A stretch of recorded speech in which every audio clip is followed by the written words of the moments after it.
സംസ്ഥാനത്ത് കോടികളുടെ വിസ തട്ടിപ്പ് നടത്തിയ പ്രതികൾ പിടിയിൽ. ഡോൾസി ജോസഫൈൻ സജു, ഇവരുടെ മകൻ രോഹിത് സജു എന്നിവരാണ് പിടിയിലായത്.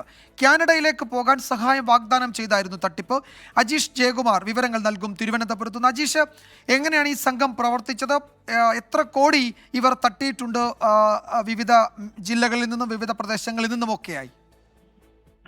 വിജയകുമാർ, തിരുവനന്തപുരത്തെ ശാസ്തമംഗലത്താണ് ഇവരുടെ ഓഫീസ് പ്രവർത്തിക്കുന്നത്. ബ്രേക്ക് ത്രൂ എന്നാണ് ഇവരുടെ സ്ഥാപനത്തിന്റെ പേര്. ഈ സ്ഥാപനം വഴിയാണ് കാനഡയിലേക്ക് പോകാൻ സഹായം വാഗ്ദാനം ചെയ്ത് പല ആളുകളിൽ നിന്ന് കോടിക്കണക്കിന് രൂപ തട്ടിച്ചിട്ടുള്ളത്. തിരുവനന്തപുരം മ്യൂസിയം പോലീസ് സ്റ്റേഷനിൽ മാത്രം 4 കേസുകൾ ഇവർക്കെതിരെയുണ്ട്.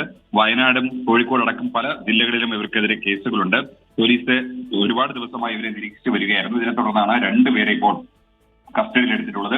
ഡോൾസി ജോസഫൈൻ സജു, ഇവരുടെ മകൻ രോഹിത് സജു എന്നിവരാണ് ഇപ്പോൾ പിടിയിലായിട്ടുള്ളത്. ഇവർ എറണാകുളം സ്വദേശികളാണെങ്കിലും ഏറെ കാലമായി തിരുവനന്തപുരത്ത് ഇപ്പോൾ താമസിച്ചു വരികയാണ്.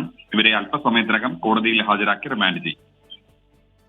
കാനഡയിലേക്ക് പോകാൻ സഹായം വാഗ്ദാനം ചെയ്ത് വലിയ തട്ടിപ്പ് സംസ്ഥാന വ്യാപകമായി ഇവർ നടത്തി എന്നാണ് പോലീസ് കണ്ടെത്തിയത്. അജീഷ് ജയകുമാറാണ് വിവരങ്ങൾ നൽകിയത് തിരുവനന്തപുരത്ത്.